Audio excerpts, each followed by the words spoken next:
Good morning everyone and welcome back to another new video of Fox Flicks on Food Theory. Today we're going to be checking out the worst crimes done by food mascots? Wait, what? Hold on. Let's see just who the first people he'll be talking about is. Because from the thumbnail he's saying that Tony the Tiger apparently has something to do with substances. We're no strangers to food Okay, no. The Noid, I completely understand that. He's constantly trying to destroy people's food. But the rest of them, okay, technically with the M&Ms, I can understand that as well, because that's more, like, akin to, well, selling his own people. Well, Then again, same, you know what? He may actually have a leg to stand on. Let's hop in and check it out. mascots on this channel. We've exposed them time and time again, but they're still out and about laughing at us from their foodie pedestals. So today, we're gonna lock them behind bars and see just how long they'll stay there. Hello, Internet! Welcome to Food Theory, where today we're crunching down on crime. You ever notice how frequently mascots are criminal? Oh no, that would have been the perfect chance to use the Gruff McGruff saying. McGruff the crime dog saying. And you're taking a bite out of crime. And it would be okay because it's edible! Damn it! Why didn't you? Like, obviously, they're your hamburglers and cookie crooks, but we at Food Theorists have also caught a fair share of unassuming and charming mascots breaking the law. The M&M spokes candy? Those guys are so funny, but they're also cannibals. Finn the goldfish, yes, he has a name, and he's a fish trafficking traitor to his own kind. Captain Crunch looks like a kindly grandpappy, but he's a potential murderer who for 60 years falsely claimed the valor and title of a U.S. naval officer, despite being called out as a fraud by actual Navy officials. Since then, he's clearly been absolved of all those crimes and is now officially a captain. Now, I don't know about you, but this seems awfully generous. It seems like these mascots all have deep pockets and hey, now he's no longer lying about being Captain Crunch. He is a captain. Because it's been fixed. connections that allow them to get away with their crimes. But I want to know what would happen if the lot of them actually faced prosecution charges. Is Chester Cheetah dangerously cheesy or just flat out dangerous to have walking amongst polite society? How many burgers has the Hamburglar burgled? And if the Kool-Aid Man had to pay for damages, would his bosses at Kraft Heinz be able to afford the bill? Today, we're throwing not just the kitchen sink at these food mascots, but the book. According to the law, which mascot is the worst criminal offender and who will be doing the hardest time behind bars? Grab a spoon and a broom, because we're about to clean up the grocery aisle. So hold on, wouldn't it still be the Noid because he's destroyed not just private property, but public property and, in some cases, government property? You know, all that's gotta be costing a lot.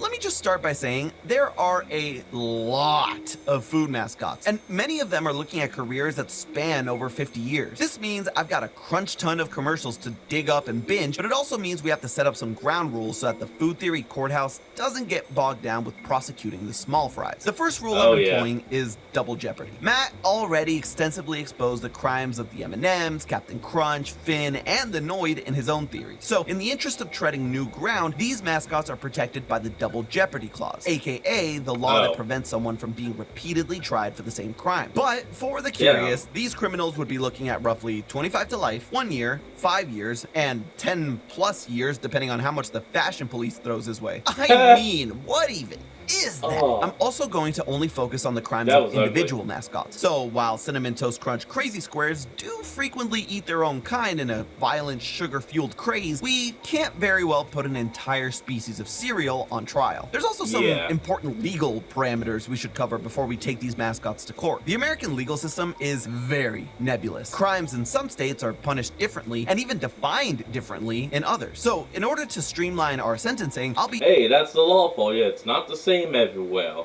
Using the national averages for each crime. So with all those boring rules out of the way, it's time that we play judge, jury, and executioner. Hear ye, food court is now in session. Now, I don't gotta tell you, there's a lot of mascots. Like, a lot.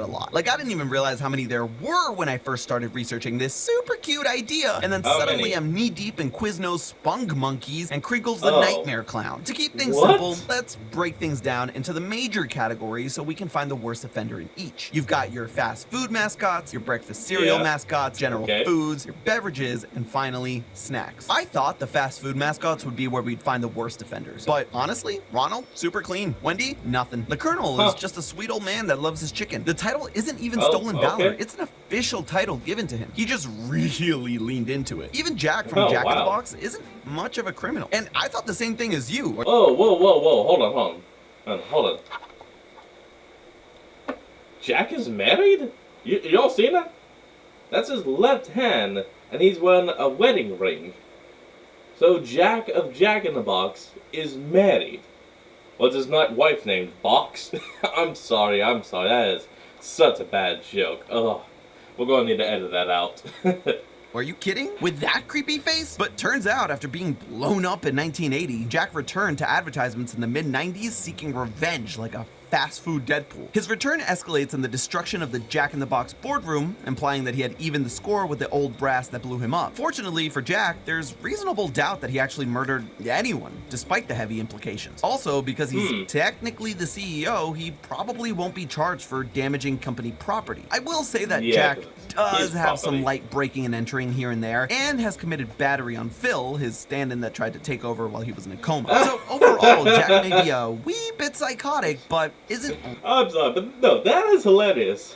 Phil in the Box immediately grabs him. racking up any notable prison time. The Burger King is where we start getting into the fun stuff. See, he's creepy enough that it should be illegal, even though it's not. And his diplomatic immunity may cover a lot of things he gets himself into, but unfortunately for him, corporate espionage is absolutely not one of those. In this commercial, he plain as day, or Knight in this case, steals the formula from McDonald's sausage egg McMuffin so that he could sell his own version. He was dumb enough to not just get caught, but wear a mask of his own face. So he'd be going down for 15 years and a couple of million in fines. But this category also gives us the criminal mascot of criminal mascots, the Hamburglar. There are actually some subtle distinctions we need to keep in mind when it comes to the criminal stylings of the Hamburglar. While theft, robbery, and burglary are all used interchangeably in conversation, legally they're all incredibly distinct crimes that can make a big difference towards how long the based on value, if I remember correctly, robber is staying in the slammer for. When you have that's an ad. We'll be right back.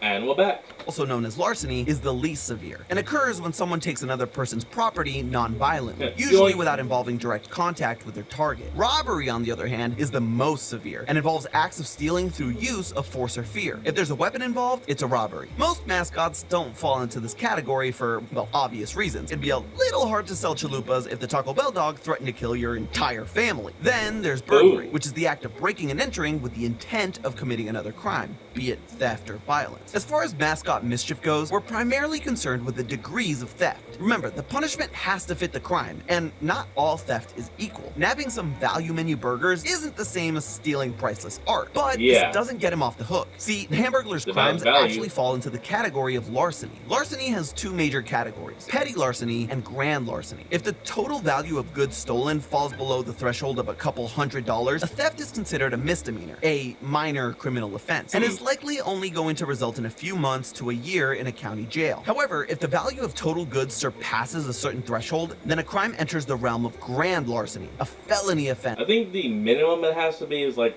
5,000, but I may be wrong about that. Someone double check me if you don't mind. In a majority of states. Felonies are the most serious criminal offense and mean hard time in prison. Most mascot thieves, like the Hamburglar, fall into the petty larceny category. In fact, these meals are so cheap, they'd likely be downgraded from petty misdemeanors to petty infractions, which carry no jail time and only a fine. Does this mean that the Hamburglar is solely facing fines for his kleptomania? Not exactly. Stealing a single cheeseburger might only result in a fine, but the law accounts for repeat offenses, for which the Hamburglar has many. In my research, spanning from his first appearance in the 70s to his... Oh, look at him! What is that? That's not a man, that's a rat! modern update, I found evidence of at least 21 on-camera attempts at stealing burgers. That sort of crime wave is going to result in a much harsher sentencing. So if Mayor McCheese pushed the district attorney of McDonaldland to bring the hammer down on the Hamburglar, he's looking at upwards of 3 extra years in prison per instance of theft. And if you think that's bad, it only gets worse. While most of these crimes were committed in public spaces, at least one of them was a burglary of a residential home, and another was a straight-up robbery. The burglary committed in this commercial would normally be classified classified as a first-degree burglary. In other words, breaking and entering with the intention of petty theft. But considering that a little girl was home during the actual burglary, the law considers this a crime of a higher degree. He's looking at a severe and violent felony burglary charge, punishable with a 6-year slammer sentence. All totaled up, the Hamburglar is facing an average of 32.5 years in prison for his crimes. Those are some rookie numbers once we get to the breakfast mascots, though. Because while Tony may be great, his friend, the Trix Rabbit, is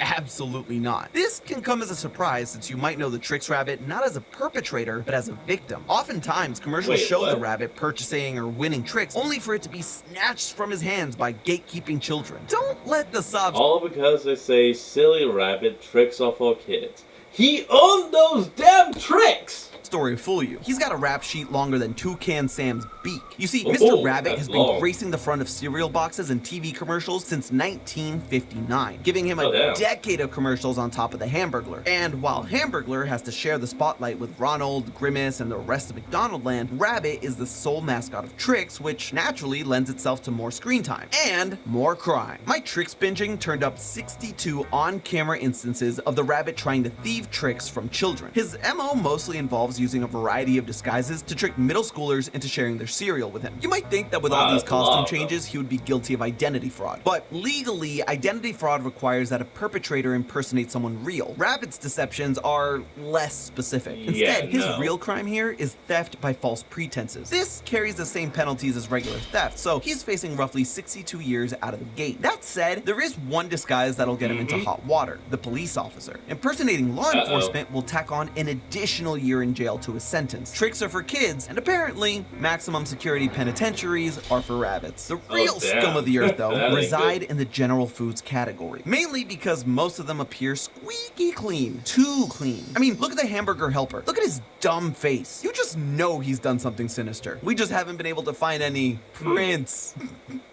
Might need a... Yeah, because he's a glove. He wouldn't have prints. Hand. No, but seriously, the Jolly Green Giant's going to prison. You know it, I know it, everyone and their mother knows it. This dude is definitely getting hit with an indecent exposure charge. Thanks to the IRL statue of the giant in Blue Earth, Minnesota, we know that he doesn't wear underwear. And the fact that he didn't cover up his pea pod in front of an underage sprout means that he'll be doing it. Hold on.